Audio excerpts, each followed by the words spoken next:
Dahulu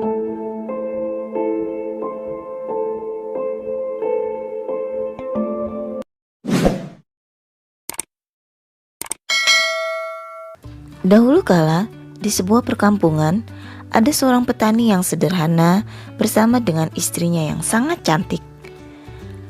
Mereka berdua tinggal di rumah yang juga sederhana dan hidup mereka bergantung kepada hasil tani. Si petani selalu bekerja keras setiap hari di ladang. Akan tetapi, si istri kerjanya hanya bersolek saja. Bahkan ia tidak memperdulikan keadaan rumah. Dalam hidup yang serba sederhana, rupanya sang istri tidak puas dengan keadaan hidup mereka. Dia merasa selayaknya suaminya itu berpenghasilan besar agar ia bisa merawat kecantikannya.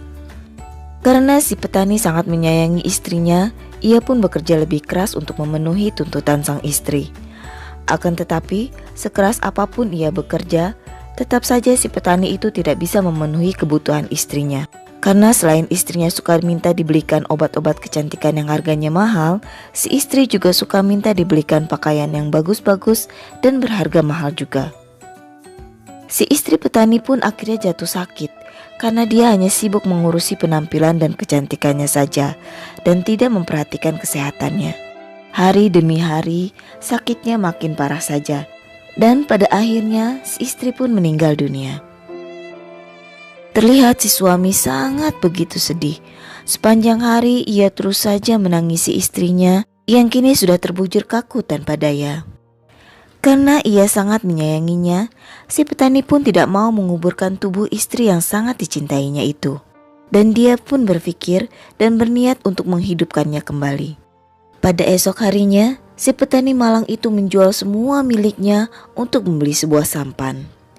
Sampan itu digunakan untuk menyusuri sungai menuju tempat yang diyakininya sebagai tempat persemayaman para dewa-dewa. Pasti para dewa mau menghidupkan kembali istriku. Begitu yang ada di pikirannya. Walaupun dia tidak begitu tahu persis di mana tempat persemayaman para dewa itu, petani itu terus saja mengayuh sampannya. Sampai akhirnya, sampan itu pun tersangkut karena kabut tebal yang menghalangi pandangannya. Ketika kabut menguap, terlihat samar di hadapannya berdiri sebuah gunung yang sangat tinggi, yang puncak gunung itu sampai menembus awan. Dia berpikir, disinilah tempat tinggal para dewa-dewa. Dan dia pun lalu mendaki gunung yang sangat tinggi dengan membawa jasad istrinya. Di dalam perjalanannya, si petani itu bertemu dengan seorang lelaki tua. Kau pasti dewa penghuni kayangan ini. Seru si petani kepada si lelaki tua itu. Dan dia pun menjelaskan panjang lebar tentang maksud kedatangannya ke tempat itu. Lelaki tua itu menjawab sambil tersenyum. Sungguh, kau adalah suami yang baik sekali. Akan tetapi, apa gunanya jika menghidupkan kembali istrimu? Tanya lelaki tua itu.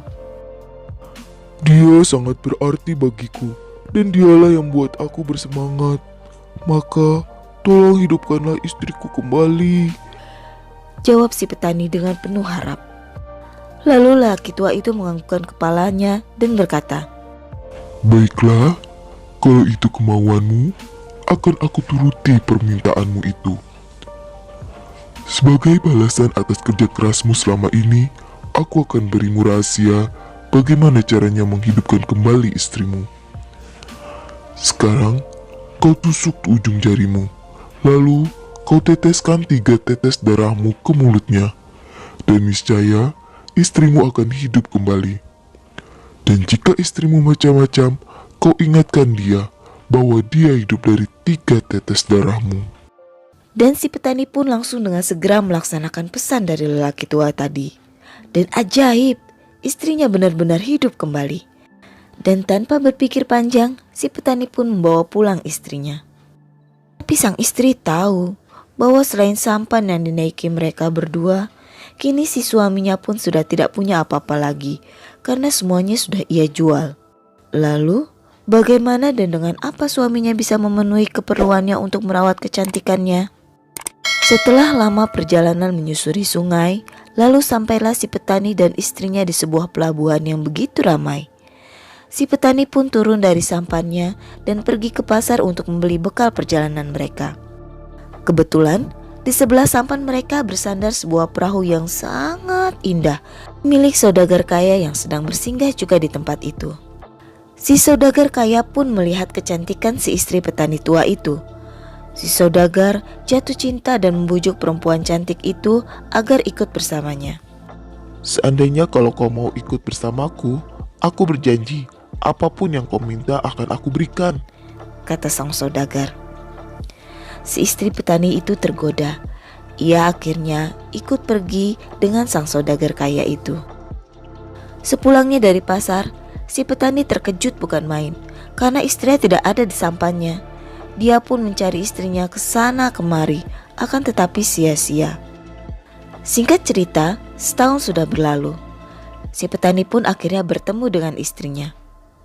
Akan tetapi istrinya menolak untuk kembali kepadanya. Si petani pun lalu teringat kepada dewa di gunung hayangan itu. Si petani pun berkata kepada istrinya, "Sungguh-sungguh kau tak tahu berterima kasih. Asal kau tahu bahwa kau bisa hidup kembali karena kau minum 3 tetes darahku." Istrinya pun tertawa mengejek. Jadi aku harus mengembalikan 3 tetes darahmu. Baiklah. Sang istri pun menusuk salah satu ujung jarinya dengan maksud memberi 3 tetes darahnya kepada suaminya. Namun begitu tetes darah ketiga menitik dari jarinya, tiba-tiba wajahnya menjadi pucat dan tubuhnya pun menjadi lemas, dan hingga akhirnya jatuh mati tak berdaya. Setelah si istri mati, tiba-tiba dia pun menjelma menjadi seekor nyamuk. Semenjak itu, di setiap malam, nyamuk jelmaan wanita cantik itu berusaha menghisap darah manusia dengan harapan agar ia bisa kembali ke wujudnya semula. Namun hal itu semua sia-sia. Ia tetap menjadi nyamuk untuk selamanya. Begitulah dongeng tentang asal-muasal nyamuk. Walaupun hanya cerita khayalan belaka, namun hal yang bisa diambil sebagai pelajaran adalah sebagai manusia kita harus banyak bersyukur, terutama jika kita mempunyai pasangan yang baik, mempunyai keluarga yang menyayangi kita sepenuh hati. Jangan hanya karena harta dan kesenangan sesaat kita melupakan kebaikan orang yang sayang kepada kita. Oke, sampai jumpa lagi dalam kisah lainnya dari Wahana Cerita ya.